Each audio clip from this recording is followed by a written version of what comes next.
Hello everyone, welcome back to my channel. मैंने इस कहानी को इसलिए शुरू किया था क्योंकि मुझे पता चला था कि ये कंप्लीट स्टोरी है, पर ऐसा नहीं है। मैंने इसे पढ़ा तो पता चला कि ये अभी भी कंप्लीट नहीं हुई और 3 सालों से इसका कोई भी चैप्टर अपलोड नहीं हुआ।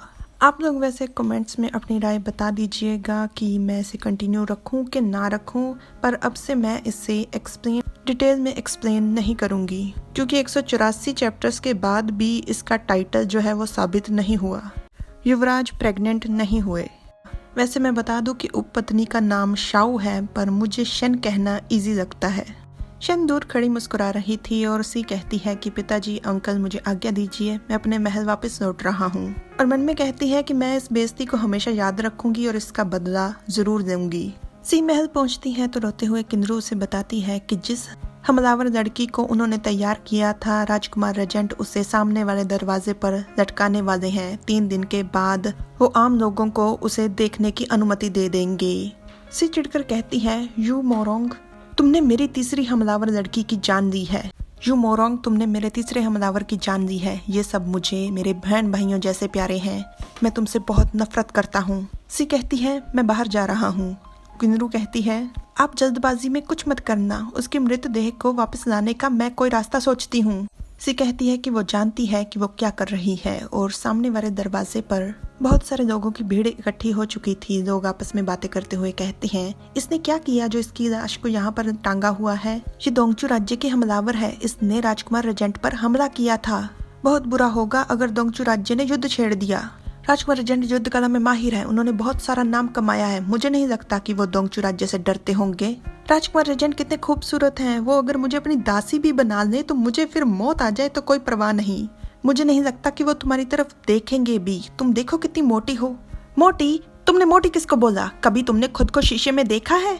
तुम्हें तो कोई भिखारी भी पसंद नहीं करेगा। मेरी हालत बुरी है, पर तुम तो गई गुजरी हो। तुम्हारी हिम्मत कैसे हुई मुझ पर चिल्लाने की? आज मैं तुम्हें सबक सिखा कर रहूंगी। तुमने मुझे मारा, अब तुम भी देखो।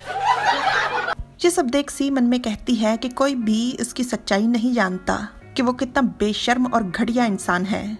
एक आदमी आकर सी से प्रणाम करते हुए कहता है, श्रीमान, मैं मून रेस्टोरेंट में काम करता हूँ। हमारे रेस्टोरेंट की दूसरी मंजिल पर एक सज्जन पुरुष आपका इंतजार कर रहे हैं। सी ये सुनकर चौंक जाती है, पर वो जैसे ही छत की तरफ देखती है तो वहाँ पर यू था। यू कहता है, कितने इत्तेफाक की बात है।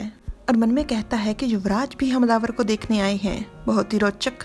वो दोनों चाय पीते हैं और यू कहता है, आप भी हमलावर लड़की को देखने आए हैं? सी कहती है, जाहिर सी बात है, वो पूरे शहर में मशहूर हो गई है। और मन में कहती है, मैं उसे देखने आई हूँ क्योंकि मैंने ही उसे तैयार किया था और तुमने उसे बेरहमी से कत्ल कर दिया। राजकुमार रेजेंट, आप तो इसके बॉस को इस लड़की के जरिए बाहर निकालने वाले थे, क्या ये तरीका काम किया? यू कहता है कि मैं सब्र से इंतजार करूंगा। सी कहती है, आप बस बैठे रहोगे और इंतजार करते रहोगे? यू कहता है, मुझे बिल्कुल भी अकेलापन महसूस नहीं होगा अगर आप भी मेरे साथ बैठोगे। सी कहती है, नहीं, मुझे कुछ भी नहीं चाहिए, इसलिए मैं कोई इंतजार नहीं करने वाला। मैं बस अपने महल में बैठूंगा और अच्छा युवराज बनूंगा। यू कहता है, मुझे कुछ फर्क नहीं पड़ता कि इस सबके पीछे कौन है। सी कहती है, तो फिर ये सब किसके लिए? तो यू उसके बेहद पास जाकर उसके कान में कहता है, एक लड़की के लिए। आप जानना चाहते हो कि हम दोनों के बीच में क्या क्या हुआ? सी ये सुनकर शर्मा जाती है। सी मन में कहती है, क्या ये मेरे बारे में बात कर रहा है? मुझे शांत रहना होगा। यू उसकी एक एक हरकत को देख रहा था बहुत ध्यान से। वो मन में कहता है, ये कुछ ज्यादा ही शांत है। यू कहता है, हमने वाली रात हम दोनों ने एक साथ गुजारी। क्या आप सुनना चाहते हैं कि हम दोनों ने क्या क्या किया? ये बात सुनकर तो सी की हालत बुरी हो जाती है। वो मन में कहती है, बेशर्म इंसान। और कहती है, नहीं, आपके निजी मामलों में मुझे कोई रुचि नहीं। यू सी के पास आकर कहता है, ये वही लड़की है जिसकी मैं बात कर रहा था, जिसे मैं ढूंढ रहा हूँ। युवराज, आप मुझे इतने हैरान परेशान क्यों नजर आ रहे हैं? सी यू के हाथ को झटक देती है और दूर जाने लग जाती है। यू कहता है, आप तो बहुत ज्यादा गुस्से में आ गए। सी कहती है, ये मैंने कभी नहीं सोचा था कि आप एक अनजान लड़की की इतनी परवाह करेंगे, पर अगर वो लड़की हमलावर निकली तो? यू कहता है, मुझे नहीं पता। तो सी कहती है, अगर आप उस हमलावर लड़की के प्यार में पड़ गए तो शहर की सारी लड़कियां रो रो कर अपनी जान दे देंगी। यू कहता है, मैं उस रात दवा के प्रभाव में था, इसलिए मुझे उसका चेहरा अच्छे से याद नहीं, पर उसकी एक अनोखी महक थी जो महक मैं कभी नहीं भूल सकता। युवराज, आपसे भी मुझे वही महक आती है। सी उसे अचानक से धक्का देते हुए चिल्लाकर कहती है, मुझसे दूर रहो। तो यू कहता है, युवराज आप इतना घबरा क्यों रहे हैं? सी घबराते हुए कहती है, मुझे तंग करना बंद करो, मैं एक लड़का हूँ। और आप हमलावर को ढूंढने की जगह एक लड़की को ढूंढ रहे हो। आपको डर नहीं लगता कि आप सारे शहर में बदनाम हो जाओगे? यू कहता है, बदनाम क्यों हो जाऊंगा, वो भी लड़की तो हमारे देश का हिस्सा है, आपको नहीं लगता? सी मन में कहती है, ये कितना बड़ा चिपकू है। और बैठते हुए कहती है, अगर वो आपको मिल गई तो उसके साथ क्या करोगे? उसको मार दोगे या फिर उसे अपनी उपपत्नी बनाओगे?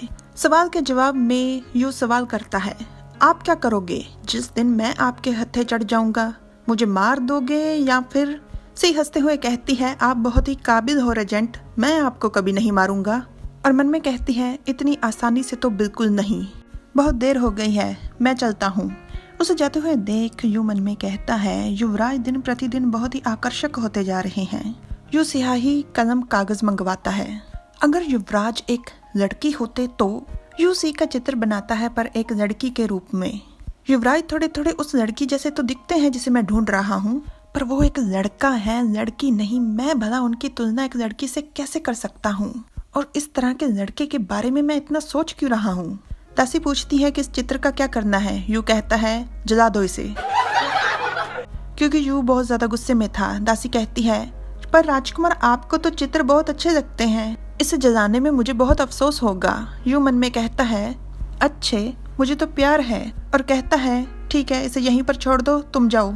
यू के दरवाजे पर दस्तक होती है तो यू उसे अंदर आने के लिए कहता है, तो उसका मुख्य सैनिक आता है और वो कहता है, राजकुमार आप जिस लड़की को ढूंढ रहे हैं वो हमें इस जगह पे तो क्या पूरे शहर में नहीं मिली। यू पूछता है कि दोंगचू राज्य से कोई खबर? तो वो कहता है, नहीं। यू चिल्लाकर कहता है, ढूंढते रहो उसे तब तक जब तक वो मिल न जाए। वो जी कहकर चला जाता है। यह है ग्रेटेस्ट बंगला। यहाँ पर सी मौजूद है और उसने इस गुस्से में कप तोड़ दिया है। इस बंगले की मालिक सी ही है। सी गुस्से से मन में कहती है कि मेरा दिमाग खराब हो रहा है, और फिर शांत होकर कहती है, भर्ती करने के लिए हमें काबिल लोगों को पहल देनी चाहिए। यह है जियान रोंग, इस बंगले के सभी कामों को यही संभालता है।